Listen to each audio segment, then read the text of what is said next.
नर्मदे हर। हमारे मानसिक परिक्रमा के अगले भाग में आप सभी का स्वागत करती हूँ। मैं डॉक्टर सुरुचि अग्निहोत्री नाइक। हम ओंकारेश्वर में हैं। हमने संकल्प ले लिया है, लेकिन हम एक बात भूल गए, और वो कावेरी नर्मदा नदी का जो संगम ओंकारेश्वर में है उसके बारे में जानकारी लेना। हम संगम दर्शन तो करके आए हैं, थोड़ी सी जानकारी है वो अभी बताती हूँ।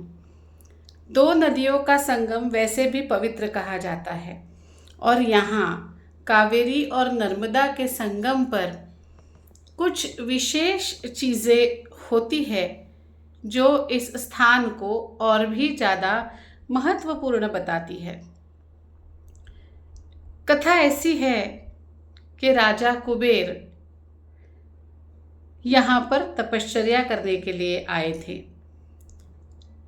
जब वो तपश्चर्या करने के लिए यहाँ पर आए थे, तब वो रोगों से ग्रस्त थे। वो अपनी रोगों से छुटकारा पाना चाहते थे। यक्ष कुबेर वैसे तो पराक्रमी थे, लेकिन तब वो राजा नहीं थे। उन्हें यह पता चला कि कावेरी और नर्मदा का संगम शिव पार्वती का स्थान है, और इसलिए उन शिव पार्वती के स्थान पर तपस्या करने के लिए राजा कुबेर आए। उन्होंने अलग अलग तरीकों से व्रत किया, तपश्चर्या की, जिसमें एक वक्त भोजन पाकर तपश्चर्या करना, जिसमें भोजन ना पाकर तपश्चर्या करना, निर्जला तपश्चर्या करना, इस तरह के कई सारे सालों तक, कई सारे दिनों तक तपश्चर्या करके उन्होंने शिव को प्राप्त कर लिया। शिवजी ने कहा, कुबेर, तुम्हारी ये तपश्चर्या मुझे पसंद आई, और इसलिए मैं तुम्हें वर देता हूँ कि तुम यक्षों के राजा बनोगे, तुम यक्षराज बनोगे। साथ ही साथ तुमने अपनी तपश्चर्या में देवताओं के लिए और पितरों के लिए तर्पण भी किया, और वो भी बड़े ही आनंद से और बड़े ही शास्त्रोक्त पद्धति से किया है। इसलिए भी मैं तुम्हें आशीर्वाद देता हूँ कि तुम्हारे पास कभी कोई संपत्ति, धन की कमी नहीं रहेगी। अलकापुरी के सारे देवगण और सारे पितृगणों पर एक तरह से तर्पण करके तुमने उन्हें मुक्ति दिलाने का या उनके मुक्ति के लिए, उनके सुख के लिए कार्य करने का प्रयास किया है, और इसीलिए उनके आशीर्वाद तुम पर हमेशा बने रहेंगे। साथ ही साथ उन्होंने इस स्थान को भी वरदान दिया कि जो भी कोई सच्चे मन से, पुण्य से, बिना पाप किए हुए इस स्थान पर तपश्चर्या करेगा, साधना करेगा, उसका महत्व कई गुना बढ़ जाएगा। लेकिन इसी स्थान पर अगर कोई व्यक्ति अकर्म करेगा, पाप करेगा, तो वो पाप भी 100 गुना बढ़ जाएगा। यहाँ पर तर्पण करने से सारी समस्याएं, पितरों के दुख, पितरों के ऋण की समाप्ति होगी। और हमने सभी ने इस स्थान का दर्शन किया। इस स्थान से हम नर्मदा परिक्रमा का पुण्य कार्य उठा रहे हैं, और इसीलिए हमारा पुण्य भी 100 गुना बढ़ने वाला है।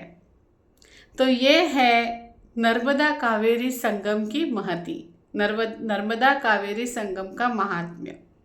अब हम हमारी परिक्रमा में आगे चलेंगे। मैंने कहा था परिक्रमा चलने के 2 रास्ते हैं।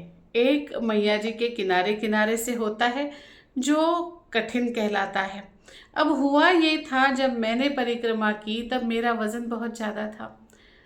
तो मुझे लोगों ने कहा, माता जी आपका वज़न और फिर आपके पीठ पर जो सामान लदा हुआ है उसका वज़न, दोनों लेकर आप इस मार्ग से नहीं जा सकते। तो आप ऐसा करो, आप रास्ता मार्ग ले लो, लेकिन आप चाहो तो किनारा मार्ग से भी जा सकते हो। ये आपके ऊपर निर्भर करता है कि आपको कैसे जाना है। मैं तो भाई रास्ता मार्ग से गई थी, और रास्ता मार्ग से चलते चलते मैंने जब भोजन के लिए निवास किया था, वो स्थान था एक रोटी आश्रम। थोड़ा सा अलग नाम है ना। रात्रि निवास हमने भक्तराज आश्रम में किया था, मोरटक्का पे। और भोजन प्रसादी जो हमने ली थी वो ली थी एक रोटी आश्रम शिवकोठी में। अब एक रोटी आश्रम नाम थोड़ा सा अलग लगता है ना, तो इसलिए मैंने वहाँ के महंत को नाम पूछा कि इसका नाम ऐसा कैसे है, एक रोटी क्यों है। उसका जवाब देती हूँ। मैंने वहाँ के महंत जी से पूछा, महंत जी इस आश्रम का नाम एक रोटी आश्रम ऐसा क्यों है, इसका क्या अर्थ होता है। उन्होंने जो जवाब दिया वो इतना सुंदर जवाब था। उन्होंने कहा, बेटा हम सबको जो भूख होती है वो एक ही रोटी की भूख होती है। मतलब ऐसी भूख जो वो ही एक रोटी तृप्त करा देगी। ये कैसी रोटी है कि मैंने एक रोटी खाऊं और मेरा पेट ही भर जाए। तब उन्होंने कहा, देखो जिस चीज़ की इच्छा होती है उसे हम भूख कह सकते हैं। अच्छा, क्या ऐसा हो सकता है कि सुबह तुमने खाना खाया, तुम्हारी भूख पूरी हो गई और अब तुम्हें कोई भूख लगी नहीं? नहीं, भूख तो तुम्हें फिर से लगने वाली है। इसका क्या मतलब हुआ? जो अन्न की भूख है वो बार बार लगती है। और हम क्या कह रहे हैं, ये ऐसी रोटी है कि आप एक बार पालोगे तो आपको भूख ही नहीं लगनी चाहिए। तो हम उस एक रोटी की बात कर रहे हैं जो आप एक ही बार खाओ तो आपकी भूख मर जाए। तो ये भूख भी तो अलग होनी चाहिए, ये तो पेट की भूख है नहीं। तो ये कौन सी भूख है? ये भूख है इच्छाओं की, ये भूख है अपेक्षाओं की। और ये भूख सिर्फ एक ही रोटी से मिट सकती है, और ऐसे मिट सकती है कि फिर से उठ के ना आए। वो है नाम स्मरण, वो है ईश्वर का चिंतन, वो है ईश्वर की साधना। और हम चाहते हैं कि यहाँ आने वाले यात्रियों को हम वो एक रोटी परोसे जिसके कारण उनकी सारी ही भूख पूर्णतः मिट जाए। कितना सुंदर अर्थ है ना। तो ये था एक रोटी आश्रम। उन्होंने मुझे ये भी कहा कि बेटा तुम हमारे लिए बच्ची हो, लेकिन हमारे लिए तुम माँ भी हो। तो तुम्हारा फर्ज बनता है कि ये रोटी तुम खिलाओ भी और तुम खाओ भी। कोशिश तो यही रहती है कि ये रोटी सभी को मिल पाए। एक ना एक दिन मिलेगी, यही आशा के साथ आगे चलते हैं। आगे यहाँ पर रास्ता मार्ग से मैं चली थी, तो मोरटक्का तक तो मुझे बहुत खास आश्रम या स्थान तब नहीं मिला, लेकिन हाँ यहाँ पर भोजन व्यवस्थाएं अभी की गई हैं। और मोरटक्का में मैं रुकी थी भक्तराज आश्रम में, भक्तराज महाराज आश्रम में।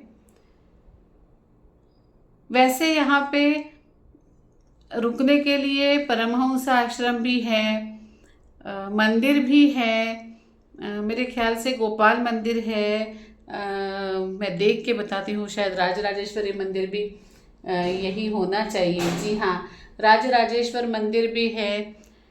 शिवालय तो है ही, और यहाँ से भक्तराज आश्रम से जब हम थोड़ा सा आगे निकलते हैं तो आता है ग्राम कांकरिया।